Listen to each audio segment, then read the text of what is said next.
thank you very much. It's such a pleasure to see people here today. Thank you for coming out and to hear me talk a little bit about the Alzheimer's Society of BC and about brain health. First of all, I really want to thank Alan and everyone at the UBC Library and the Irving K. Barber Center for Learning for organizing this forum. We're really excited to be able to have it online as well to share with more people.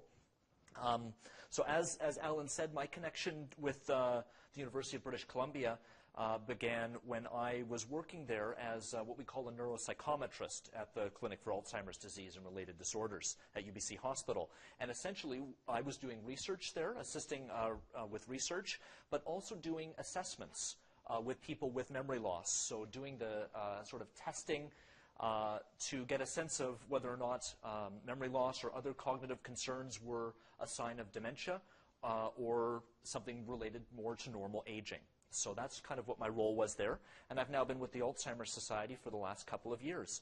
And so I've worked as a support and education coordinator out of our Richmond Resource Center, which serves Richmond, Ladner, and Tawasin. And as Alan mentioned, I've moved into a position at our head office now, and I've brought with me my colleague, Krista Frazee, who's sitting in the back. You'll get a chance to meet her at the end. And Krista is the new and improved Anthony. She's going to be taking on my role as I move to the head office, but I hope you get a chance to get to know her as well. What else can I tell you about myself before we dive in? Just very briefly, I have been working with people with dementia and their family members for about the last 15 years or so, and I have some family experience with this disease. My grandmother has Alzheimer's disease, and she lives in a care facility in Ontario, so I do what I can to support my mom in helping her from a distance. I'm going to talk today about brain health and things people can do to reduce their risk of developing dementia. So I wasn't planning on focusing a lot on the experience of caregiving for a person with dementia. However, I would be happy to answer any questions people have about that if they come up, or after the fact as well. Krista and I are going to stick around and chat with you if you'd like. So why don't we dive right in then without any further ado. Today, and we've got a fair bit to cover in our timeline, so I am going to try to move a little bit quickly, but there will be time for questions at the end. I want to give you a bit of an introduction to Alzheimer's disease and dementia, and I want to talk about how Alzheimer's disease affects the brain, and talk about things that we can do to reduce our risk of developing dementia, and some things that you can do to take action. We're going to focus on mind, body, and spirit. We may talk a little bit about current knowledge and future research, and I'll give you an overview about what it is the Alzheimer's Society of BC does. So, why don't I start with some statistics today? There are almost 500,000 people in Canada with Alzheimer's disease or a related form of dementia. So about 1.5% of the population.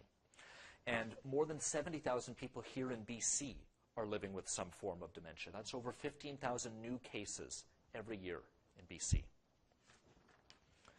And that number, unfortunately, continues to grow. And we'll talk a little bit about why it does continue to grow.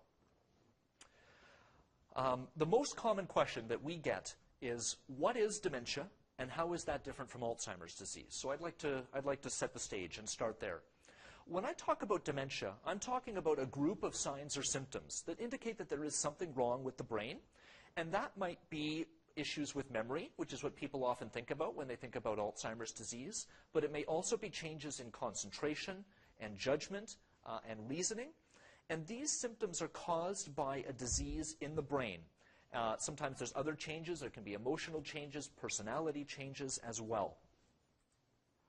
So dementia is what we call an umbrella term for a set of symptoms that are related to this decline in a person's cognitive abilities. And these symptoms are caused by physical changes that happen in the brain.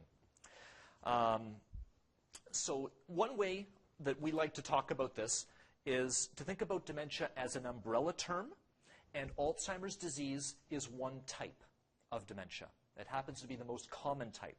So people typically use those terms interchangeably, Alzheimer's disease and dementia, and technically that's not quite true. Alzheimer's disease is just one type of dementia. And there are some other types, and we'll talk about them in just a minute.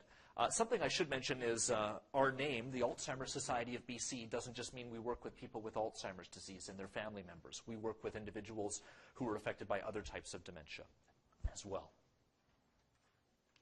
So to further complicate matters for you, when we talk about dementia, we talk about acute and reversible types of dementia and chronic irreversible types of dementia. So I want to start by talking with you a little bit about the acute and reversible types, because these are things some of you may have encountered. We don't focus as much on these in the Alzheimer's Society of BC, and I'll help you understand why. Some things like you see on the screen here can produce symptoms of dementia that may come on very quickly and very intensely. For example, things like drug interactions can produce symptoms of dementia, as can infections and fevers. Depression can also look very much like a dementia as well. It's something that doctors have to work to tease out when they're making a diagnosis.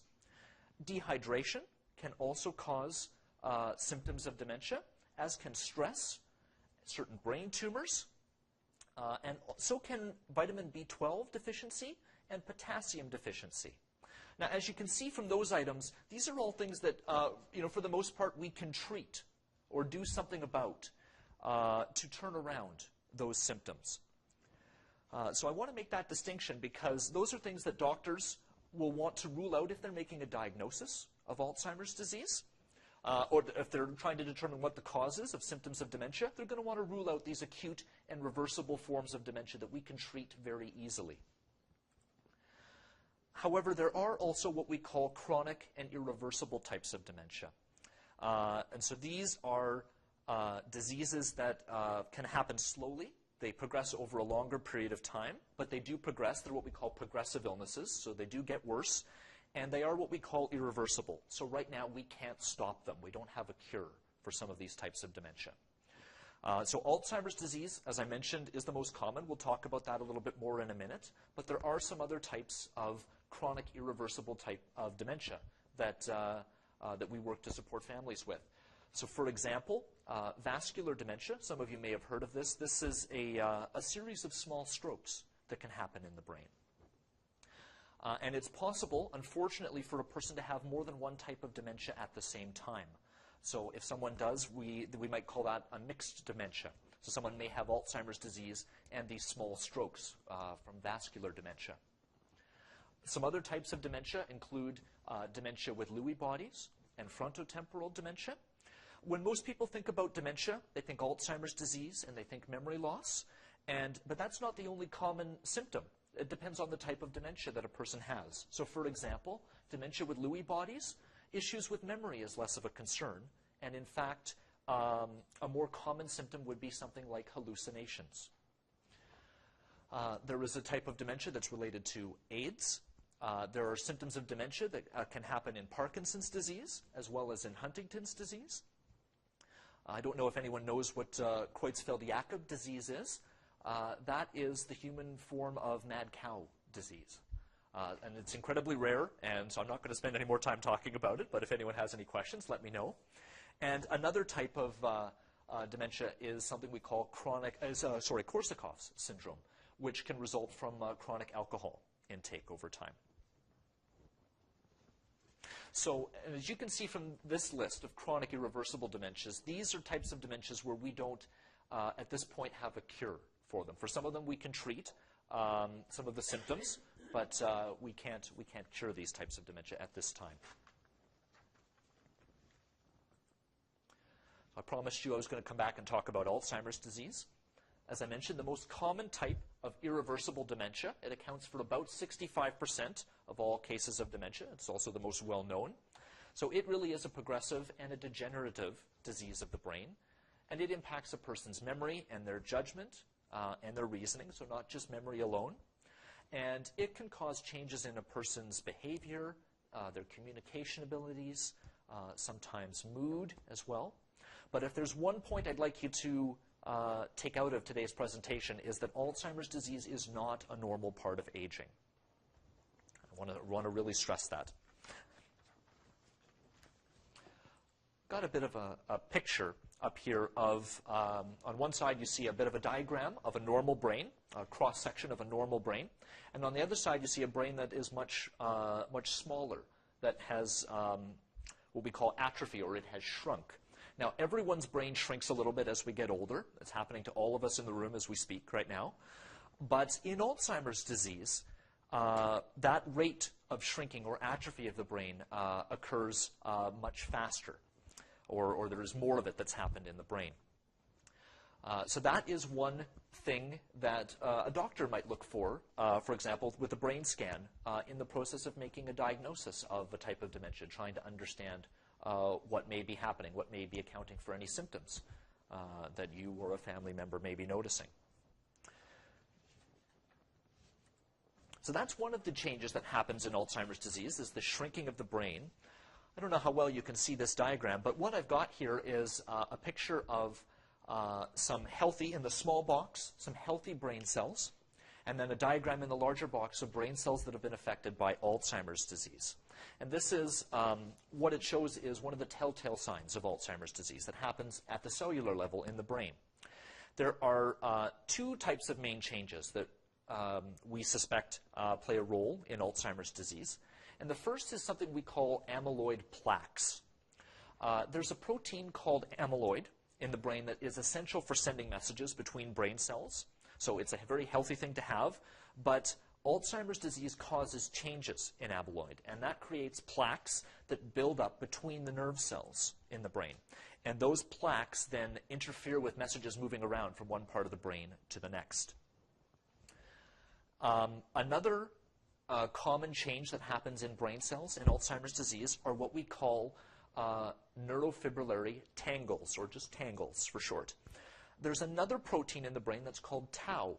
Again, very healthy thing to have in the brain, but when it changes in Alzheimer's disease, it causes fibers inside brain cells to appear tangled. And when those tangles form, the brain cells they lose their scaffolding, and they kind of collapse in on themselves, and that kills the brain cells. So there are these two changes, these plaques and tangles, that occur in the brain. Unfortunately, we don't know for sure if these amyloid plaques and tangles that appear in the brain actually cause the disease, or if they are a byproduct of the disease. There's very strong theories, but we don't know with 100% certainty. You think that's a very fundamental question, and it's one that lots of researchers are working on, I can assure you of that. Normally I'd stop and take questions at this point, but I think I'll leave those to the end if everyone's okay with that. And I'd like to forge ahead and talk about reducing your risk of developing Alzheimer's disease. So first of all, I should say we don't talk about preventing Alzheimer's disease at the Alzheimer's Society of BC, because we don't know for sure that we can prevent Alzheimer's disease. However, we do know that there's things that people can do to reduce their risk of developing Alzheimer's disease. And that's what I want to focus on today. So we've learned a lot about what we call risk factors, or things that contribute to the likelihood that someone is going to develop a disease like Alzheimer's disease. Some of these risk factors are things that you and I, we have no control over. So for example, our genetics. We can't really control what we get in terms of our genetics from our parents. And genetics do play a role in Alzheimer's disease. However, they don't account for all of the cases of Alzheimer's disease. We don't necessarily understand all about the genetic connection that would cause Alzheimer's disease to be passed from parent to child. There is a connection, but it doesn't account for all cases of Alzheimer's disease. And another very significant risk factor, in fact the most significant known risk factor, is age. So by that I mean that as a person gets older, they're at increased risk of developing Alzheimer's disease. That doesn't mean it's inevitable. That doesn't mean we all live long enough, we're all going to develop Alzheimer's disease, but it does increase your risk. I should make a distinction here when I'm talking about the genetics of Alzheimer's disease. So we talked about reversible and irreversible types of dementia. Another distinction we make when we talk about dementia is familial and sporadic Alzheimer's disease. Now, by familial, I mean Alzheimer's disease that runs in families, where we do know that there's a genetic connection. In those cases, more typically, people develop the disease at a younger age. They develop the disease before age 65. So Alzheimer's disease is not just a disease of aging and of older adults. I don't see why not. Sure. So in regards to anesthetic, Yeah. it's hard to get the memory loss. Right. So the question was about anesthetic and its role in dementia. This is actually still an area where there's a lot of research happening, but we certainly have heard that people sometimes when they have anesthetic, they go in for surgery, and they come out and they're not quite the same in terms of their cognition or their memory or thinking.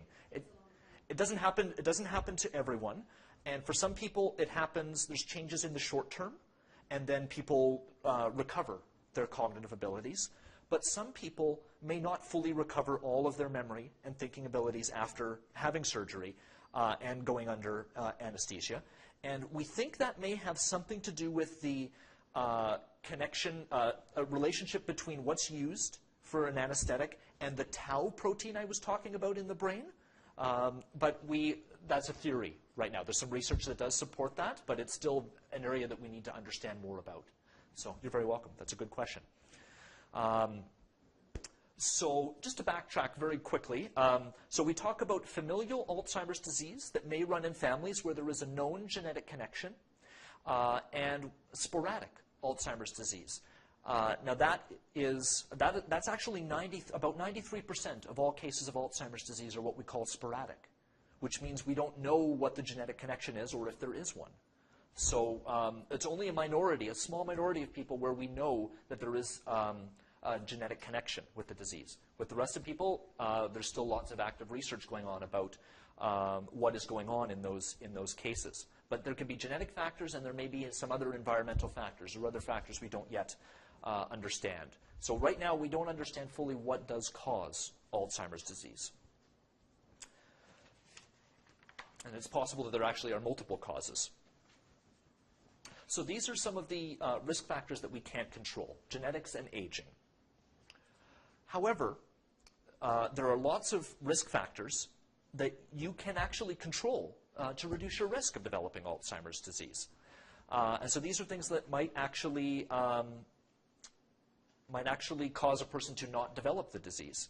We don't understand that with 100% certainty, but with people and their lifestyle choices over time, some people who make certain choices are less likely to develop the disease than others.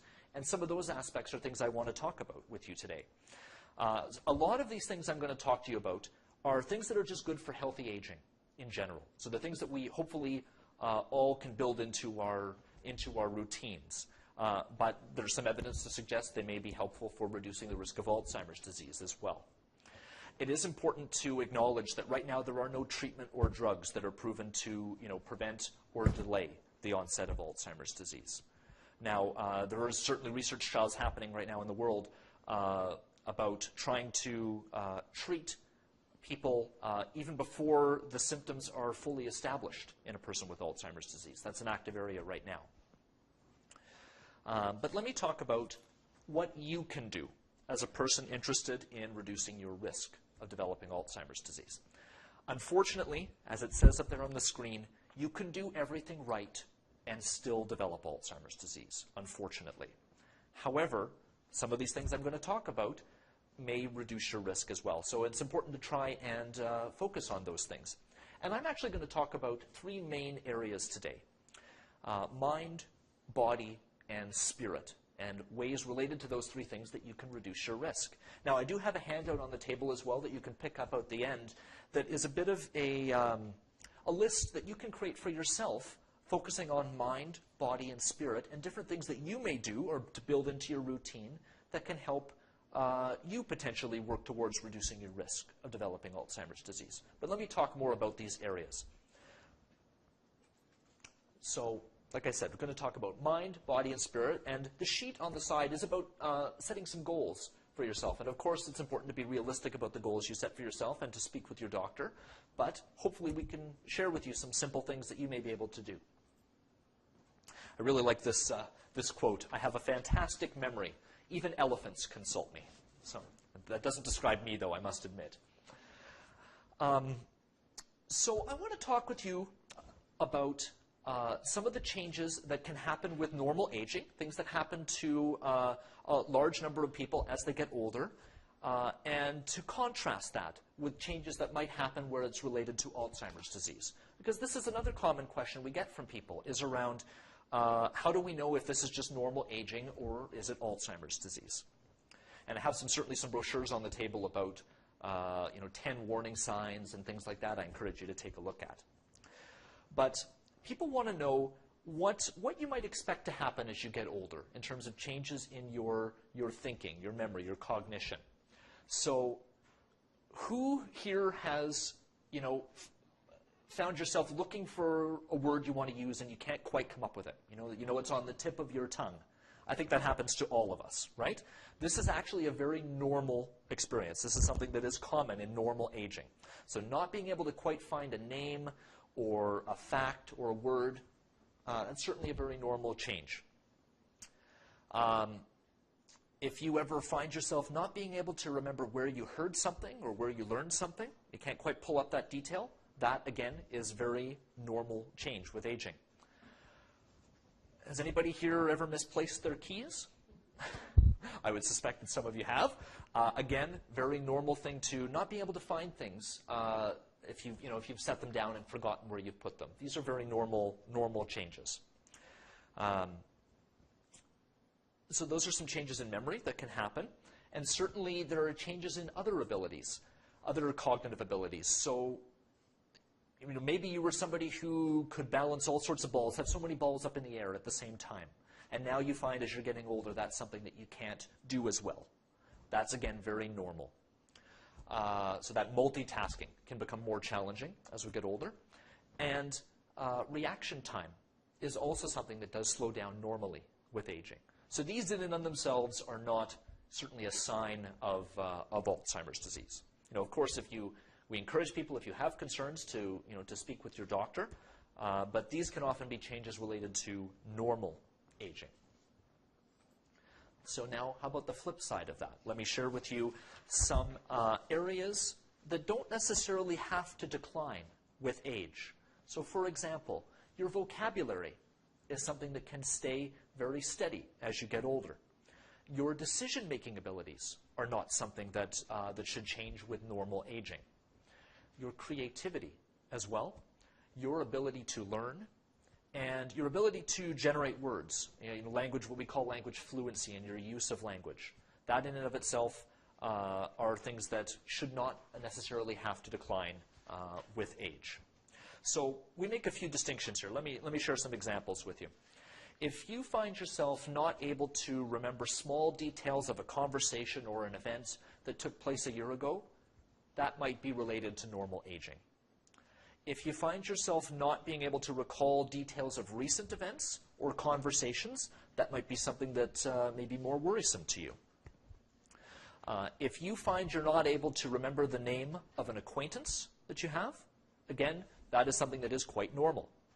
If you find yourself not being able to recognize or remember the names of your family members, for example, I would suspect that would be something that would be more concerning to some of you, right?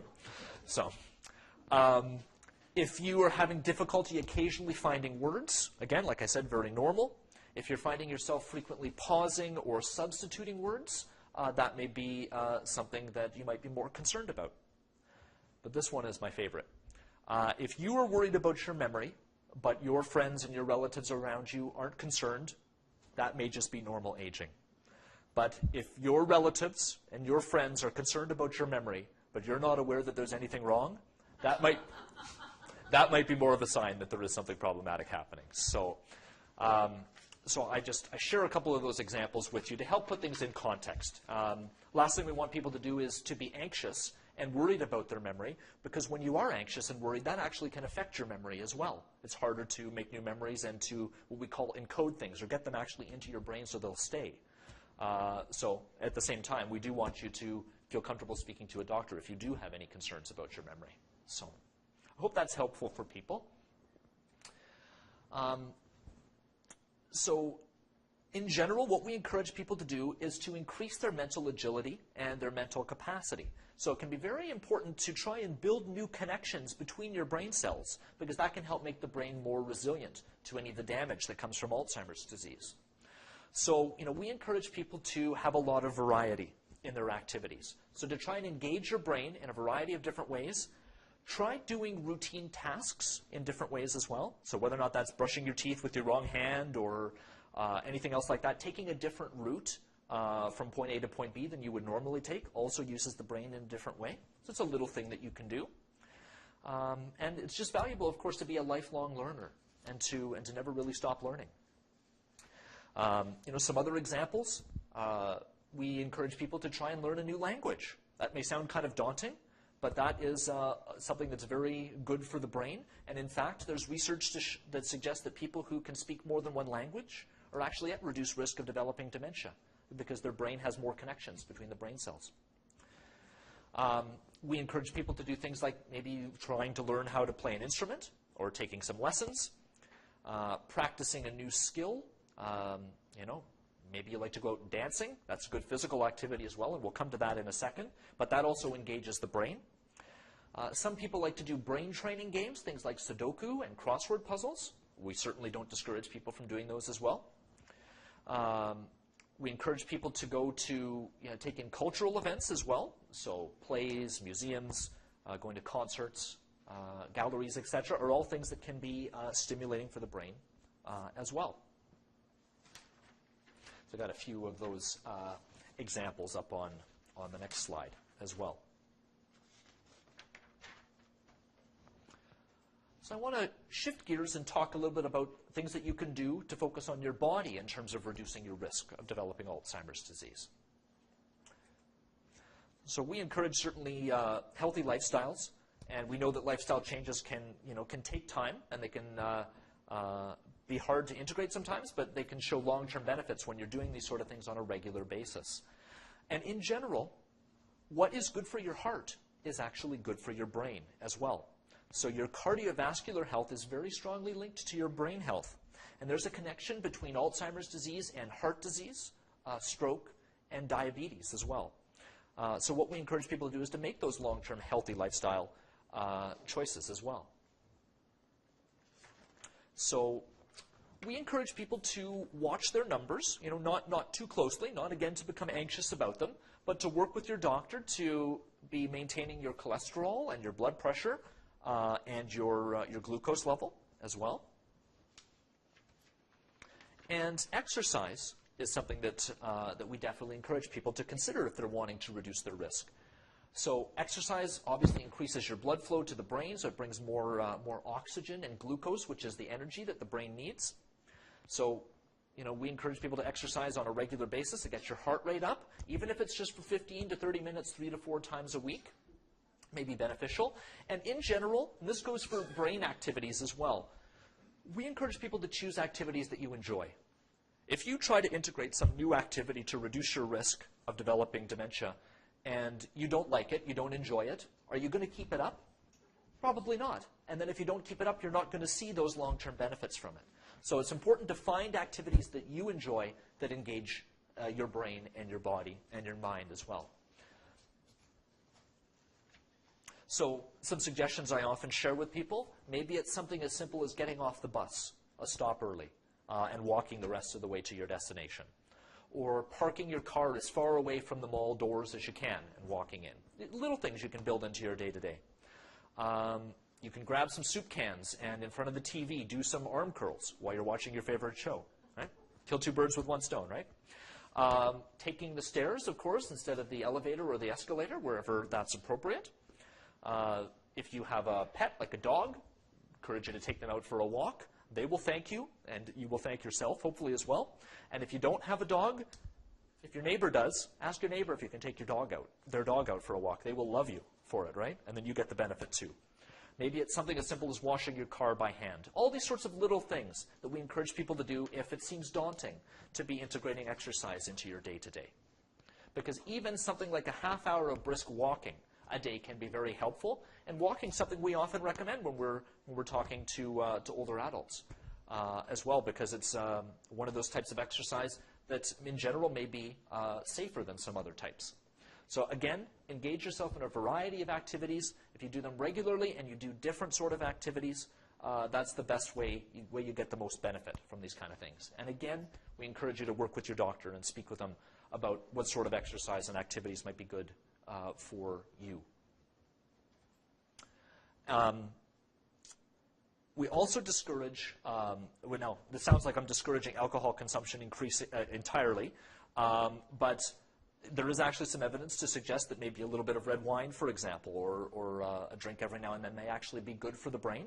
So what we're trying to discourage is sort of long-term chronic alcohol consumption, which can be damaging for the brain and lead to other types of dementia as well. Smoking is something that affects your cardiovascular system and therefore affects your brain. Those kind of things are things that we hope people will avoid if you're wanting to make some changes and reduce your risk of developing dementia. Another aspect of body that we encourage people to think about is safety. So people who have had a concussion or a brain injury are actually at increased risk of developing dementia over time. So doing things that will protect your brain in that way can help reduce your risk. So things like fall-proofing your home, getting rid of throw rugs, things like that you may trip on, reducing those sort of things in your home. And wearing a helmet when you're doing different activities like biking or other types of things like that can be good for protecting your brain. We also encourage people to get plenty of sleep. We sometimes talk about sleep as brain food. When you are well rested, your immune system is more active in fighting infections, and there's also release of the human growth hormone, which is good for the brain. Very important. Sleep is also very important for metabolizing nutrients. And of course, I think we've all found that when you are better rested, you feel like you're thinking more clearly, right? So that's something we definitely encourage. And actually, there's some studies that link sleep and the generation of brain cells, too. The other aspect of body is nutrition. So we encourage people to be eating a variety of different foods and to eat as healthily as possible. Now, I often get questions from people about, I've heard that, blueberries or omega-3 fatty acids from fish are a good thing to do for brain health. And yes, there's some evidence to support those things. But I wouldn't encourage you to make a diet only of fish and blueberries. So everything in moderation, right? Things like lower fat dairy products, maintaining your body weight, limiting your salt and alcohol and caffeine intake can be good. There's also some evidence to suggest that a little bit of coffee may be something to reduce your risk of dementia over time too. But, a couple pots of it is probably not going to be that much more helpful for you, right? And I did bring copies of Canada's Food Guide as well, and they're on the table on the side if anyone would like to take a look at that. In general, we just encourage people to eat a rainbow of colors. So you've got, your blueberries and things like that, but also your greens, things like broccoli and spinach, eating your bananas, that kind of thing, grapefruits, other red berries, for example, like raspberries, are things that can also be, in general, these are good, healthy, long-term dietary choices, and they can help maintain brain function and slow memory decline, and they may actually help reduce a person's risk of developing Alzheimer's disease as well. And you can see these things are not rocket science, right? So hopefully these are things you can easily incorporate into your life. So we've talked about mind, we've talked about body. Now I want to talk with you about spirit. I really like that quote as well. Laugh as much as you breathe and love as long as you live. Stress is certainly something that can impact a person's cognitive function. So when you are stressed, as I'm sure we all have been, your body releases chemicals that are actually damaging to brain cells. And stress can also impact blood flow in the brain, so those sort of vascular factors. So we encourage people to try and reduce their stress levels as much as possible. And of course, I mentioned depression earlier as something that may look a lot like dementia as well. But of course, depression is something that is treatable. So I encourage you to speak with your doctor if that's a concern as well. But, I might have forgot to flip the slide there. My apologies. one of the things that I love to talk about when I do this presentation is about social connection. There is research to suggest that people who have a small but well-connected group of friends may actually be at reduced risk of developing Alzheimer's disease. And we think that's in part because these people have strong social connections. They are talking with people on a regular basis. They're engaged in the community. Maybe you're going out and doing activities, being active. So it really speaks to the value of having some close friends as well. So we encourage people to reach out, and combine any activity you're doing. Maybe it's exercise with some socializing aspects as well. And in general, trying to have a positive attitude and remain calm, of course, can be very good for mental health as well. Like this too. Sociable people who don't sweat the small stuff may be more likely to remember the small stuff as they age. So keep that in mind. So we do encourage people to involve spiritual practice in their life. So for some people, maybe that is meditation or prayer, or enjoying art, participating in religious services, or just spending time in nature. Whatever you find to be a spiritual experience can be very healthy for reducing stress levels and for brain health as well. Encourage humor as well.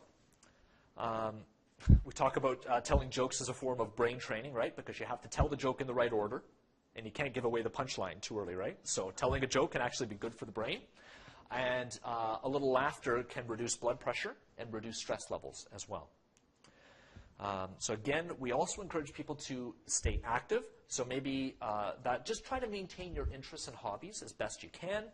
We encourage people to stay as productive as you want, to get out there and volunteer as well.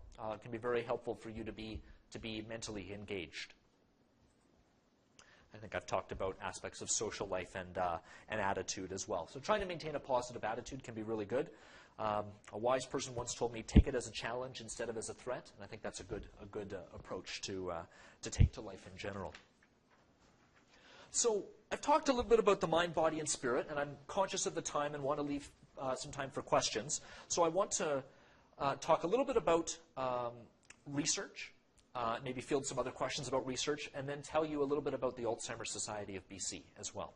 So there's a lot of research that's happened over the past couple of decades that have helped us understand the nature of Alzheimer's disease better than we ever have in the last 100+ years since the disease was first identified. I want you to remember, of course, that age is the biggest known risk factor for Alzheimer's disease, and unfortunately we don't know about anything that can prevent it. And in fact, there's actually a debate right now among scientists about whether or not Alzheimer's disease can be prevented. There's questions around exactly when does the disease start, and those sort of questions lend themselves to that issue of prevention as well. So there can be lots of challenges about conducting research on the prevention of Alzheimer's disease. We often have to follow a large sample of people over a very long period of time to understand how these sort of lifestyle factors may be involved in reducing risk of Alzheimer's disease. So there's lots of research going on a regular basis. There are also literally dozens of clinical trials looking at new medications or substances that may alter the course of Alzheimer's disease happening around the world. Certainly at UBC Hospital and their clinic there, they are a site for clinical trials and research, certainly for the patients and the people that are seen there and their family members, but often they do involve other people in research studies as well. So if that's something that's of interest to you, feel free to come and talk to me afterwards, and I will gladly get you connected with the clinic at UBC. So just to summarize, I want you to keep in mind that dementia is not a normal part of aging, and that we unfortunately can't prevent Alzheimer's disease, but we might be able to reduce the risks of getting it. So important to keep your mind, your body, and your spirit active. Again, to eat a balanced diet, to try to stay connected, and just age as healthily as possible. Because if you do that, that may be what reduces your risk of developing Alzheimer's disease. So thank you. I've moved through that very quickly, so I apologize for that. But I want to just spend a minute now talking about the Alzheimer's Society of BC and what it is we do. Our vision is to create a world without Alzheimer's disease and related dementias. And our mission is we exist to alleviate the personal and social consequences of Alzheimer's disease and related dementias, to promote public awareness, and to search for the causes and the cures. So we do education presentations to family caregivers of people with memory loss. We do education for people in the early stages of dementia. But we also do sessions like this, where we promote sort of healthy aging to the general public as well. So we want to raise awareness about the disease and reduce some of the stigma that there is around Alzheimer's disease and dementia. We also raise money for research into the causes and cures of Alzheimer's disease. So we are a province-wide, not-for-profit organization. We have 19 resource centers around the province. So we have resource centers, like I said, 19 of them, where we've got lots of different handouts, more than we've brought with us today, different information resources. We will help people get connected with other community agencies that would be helpful. So we have our dementia helpline. Of course, you can always call us in the local office as well, but we have a helpline that people can call if you have any questions. This is members of the general public, caregivers, people with memory loss, professionals. Anyone can call and talk to one of our staff or volunteers. We have information bulletins that are written for caregivers, such as our In Touch bulletin, and I've brought copies of our Contact bulletin as well, which is our general newsletter. We also have our Insight bulletin, which is written by people with memory loss for people with memory loss. Like I said, we do a lot of education sessions as well, right from healthy brain to helping people adjust to receiving a diagnosis, education specifically for caregivers, education that the person with memory loss and a caregiver can do together so they learn the same things at the same time. We find that encourages conversations. Lots of other education workshops. We also have telephone workshops as well. So if you ever would like to, you can't get out of the house or something like that, but you'd like to learn more, you can connect with our phone workshops. You can connect on the computer as well to see the slides as we go along.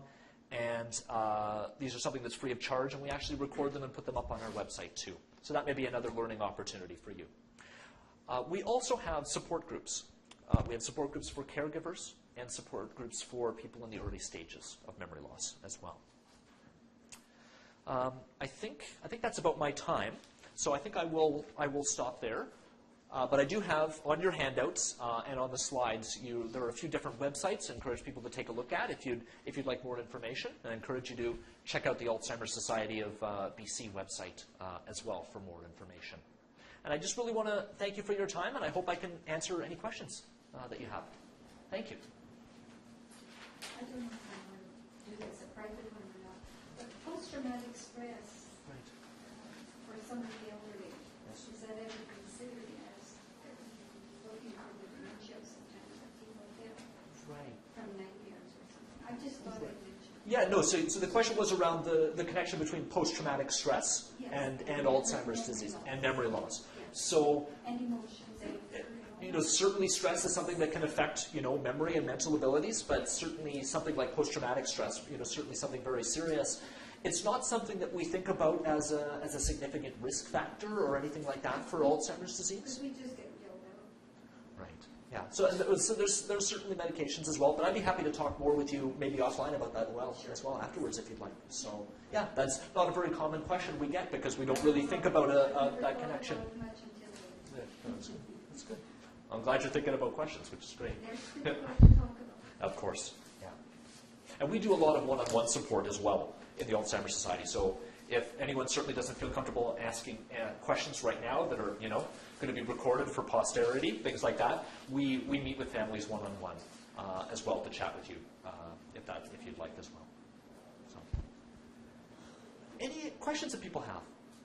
Now, I know I haven't focused as much on the caregiving experience, so I don't know if anyone has any questions about that aspect.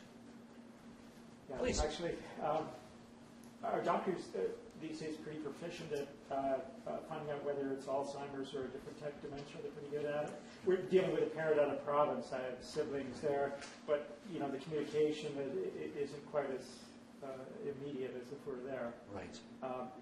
Do you think a doctor with a couple of assessments there would nail it as far as Alzheimer's versus something else? So that's a good question. So the question is a little bit about the process of getting a diagnosis and kind of what goes into that. And maybe I'm happy to talk about that because that's another common question that we get. And it's in part related to what I was doing at UBC when I was there, doing those assessments that would help the doctors understand what might be going on in the brain. So when we talk about diagnosing Alzheimer's disease or other types of dementia, it really is, at this time, unfortunately, a process of elimination. So what doctors do is try to rule out those other causes of reversible or irreversible dementia that might be causing the symptoms or the changes that you're noticing in a family member. So they're going to, check things like you're going to do blood tests. There may involve a brain scan. It's not required for a diagnosis, but it's becoming more common as brain scans become more available. And there are often paper and pencil tests as well, sort of question and answer assessments or some written answers that go into screening for the disease. Family members can play a very important role in the process of someone getting a diagnosis because as the disease progresses, a person with Alzheimer's disease may not be able to remember all the sort of aspects and, about what's changing for them, or they may not have the insight into exactly what has changed. So family members, family caregivers are a very important partner in that process. So you were saying that your family member is out of province, so it's a little bit harder to get connected. Yeah. Well, like I said, I have siblings that are reporting and sort of as a mass email to everybody. But I guess because